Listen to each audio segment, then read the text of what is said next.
Бүгін сіздермен WebMoney'ден менің заявкам 10 декабрьде берген заявкама контрагент келді.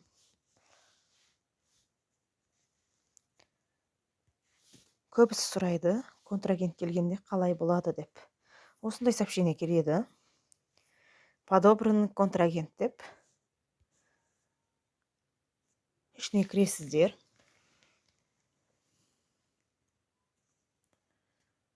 Қашан заявка бергеніңіз көрініп тұрады. Мен 10 декабрьде бергенмін заявканы. Бүгін келді. Почти бір айда келді. 5000-ға 13 вмз алам деген. Осы жерде картасының номерін сохранить етіп аласыздар. Етіп алғаннан кейін Каспиймен төлейсіздер. Каспий голдпен 5000 төлейсіздер. Себебі мен 5000-ға істегем.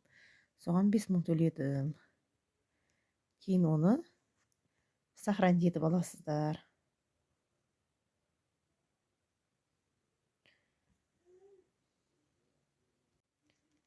Сохранить етіп алдым. Кімге жібергенім.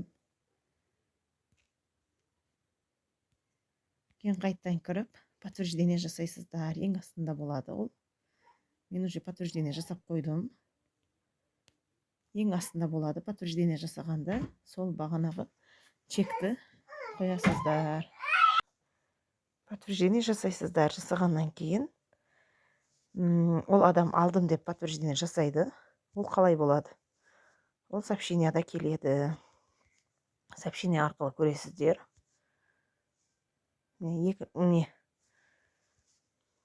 Подтверждено получено деп айтылады.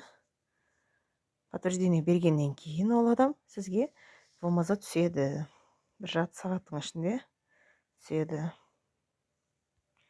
Бұл адам уже подтверждение жасады. Мен алдым деп, сумманы алдым деп. Кейін түскенін сіз главныйдан көретін боласыз. Главныйда тұрады. Главныйда тұрады осы жерінде. Или еще деген жеріне өтесіздер. Осы жерде история операции деген бар. Соған кіріп, ең соңғысы көрініп тұрады. Приход деген өтсеңіздер, осы жерде тұрады. Егер әлі түспеген болса, мына жақта тұрады. Ең соңында тұрады. Расход дегеніміз ол біз сатқанымыз. Мысалы, Алипейге салғанымыз. Видео ұнаған болса, подписка жасап,